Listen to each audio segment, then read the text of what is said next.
Two phase મેથડના એક્ઝામ્પલના first પાર્ટમાં આટલા table સુધી આપણે જોઈ ગયા, બરાબર. તો હવે આપણે જે ઇનકમિંગ વેરિયેબલ તરીકે x1 જે કોને રિપ્લેસ કરશે a1ને, તો નવા ટેબલની અંદર મૂકી દઈએ. અહીંયા x1, અહીંથી આવશે x2,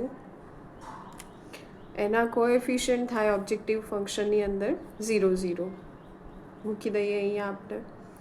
હવે આ જે આપણો કી એલિમેન્ટ હતો એને આપણે કેટલા બનાવવાના? 1 બનાવવા માટે આપણે એની વ્યસ્ત સંખ્યાથી મલ્ટીપ્લાય કરીએ, તો આને આપણે કેટલાથી મલ્ટીપ્લાય કરવા પડશે? 7/13થી. એટલે આખી રોને આપણે 7/13થી મલ્ટીપ્લાય કરી દઈએ. અને આ નવા ટેબલની અંદર, કારણ કે અહીંથી આપણો આર્ટિફિશિયલ વેરિયેબલ રિમૂવ થઈ ગયો, તો અહીંથી બી આપણે એની કોલમ જે હતી એને આપણે રિમૂવ કરી દીધા. તો આ આખી રોને આપણે મલ્ટીપ્લાય કરીએ 7/13થી, અને જે બી એલિમેન્ટ મળે એને આપણે અહીંયા મૂકી દઈએ.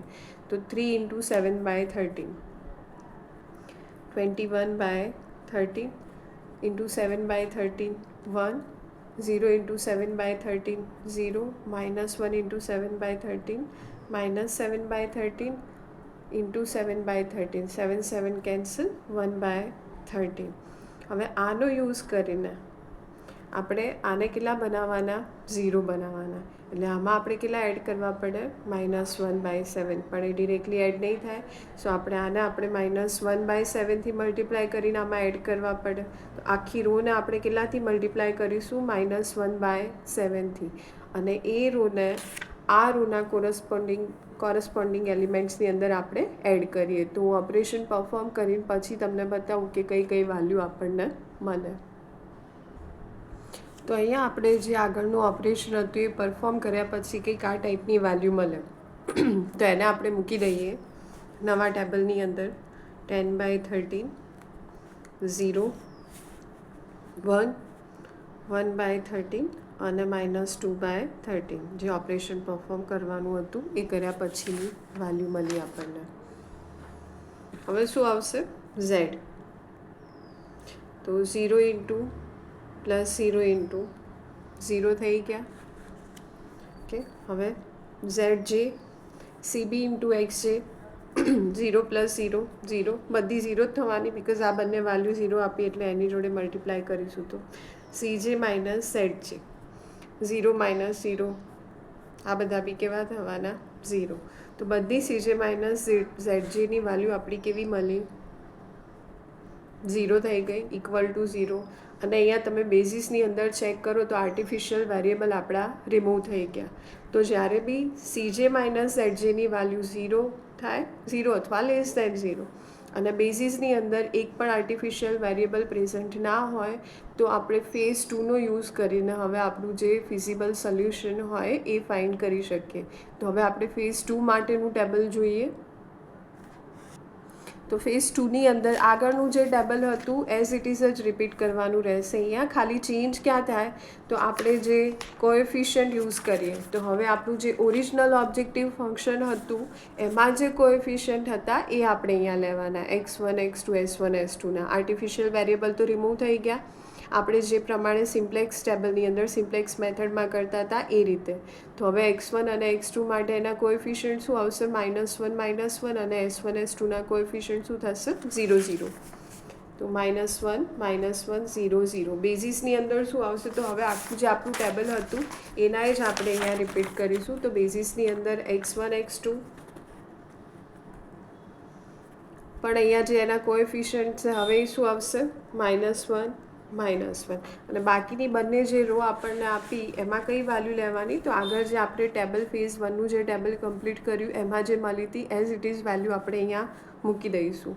તો 21/13 1 0, -7/13 1/13. અને એ જ રીતે સેકન્ડ રોની અંદર 10/13 0 1 1/13 અને -2/13. ફેઝ 2ની અંદર ખાલી આપણે જે ઓબ્જેક્ટિવ ફંક્શન જે આપણું હતું એટલે અહીંયા જે કોએફિશિયન્ટ હતા એ ચેન્જ થાય, બાકી બધું આપણું જે પહેલાં આગળનું જે ટેબલ આપણે કમ્પ્લીટ કર્યું એના એ જ વેલ્યુ અહીંયા રિપીટ થશે. તો હવે z* કેટલા મળે આપણને? ઝેડની વેલ્યુ તો -21/13, આ બંનેનું મલ્ટિપ્લિકેશન પ્લસ આ બંનેનું મલ્ટિપ્લિકેશન, -10/13, એટલે માઇનસ માઇનસ પ્લસ -31/13 આ આપણને ઝેડની વેલ્યુ મળી. એ જ રીતે ઝેડ જે -1 + 0 -1. આ આપણું હવે સિમ્પ્લેક્સ ટેબલ થઈ ગયું. જે રીતે આપણે સિમ્પ્લેક્સ મેથડની અંદર સોલ્વ કરતા હતા બસ એ જ વસ્તુ હવે ધ્યાનમાં રાખવાની. CB × x છે 0 -1. આ બંનેનું મલ્ટિપ્લિકેશન 7/13 -1/13. માઇનસ માઇનસ પ્લસ થઈ જાય ને, +7/13 -1/13 કેટલા થશે? 6/13. -1/13 માઇનસ માઇનસ +2/13 કેટલા વધશે? 1/13. અને હવે CJ - ZJ, તો માઇનસ માઇનસ +1 0 -1 માઇનસ માઇનસ +1 0 0 -6/13 -6/13 અને 0 -1/13 એટલે -1/13. તો જુઓ અહીંયા બધી CJ - ZJની વેલ્યુ કેવી થઈ ગઈ? << 0. તો જ્યારે બી CJ - ZJની વેલ્યુ << 0 મળે તો હવે આપણને આપણું જે ઓપ્ટિમમ સોલ્યુશન હતું ઝેડનું એ મળી ગયું. તો અહીંયા x1 કેટલા થશે? 21/13 આપણું ઓપ્ટિમમ સોલ્યુશન. x2 ડિસિઝન વેરિયેબલની વેલ્યુ 10/13 અને આપણો જે ઓબ્જેક્ટિવ ફંક્શન છે z એની વેલ્યુ થાય -31/13. તો આ રીતે આપણને મળશે ફિઝિબલ સોલ્યુશન. બરાબર. જો ઓકે, હવે બીજો જે એક્ઝામ્પલ છે એનો જે સેકન્ડ કેસ એ આપણે 2 ફેઝ મેથડના નેક્સ્ટ એક્ઝામ્પલમાં. આમાં હું કહીશ તમને તો બી બધું કદાચ મિક્સ થઈ જાય, તો એવું હોય તો આપણે એને નેક્સ્ટ પાર્ટની અંદર કન્ટિન્યુ કરીશું. બરાબર.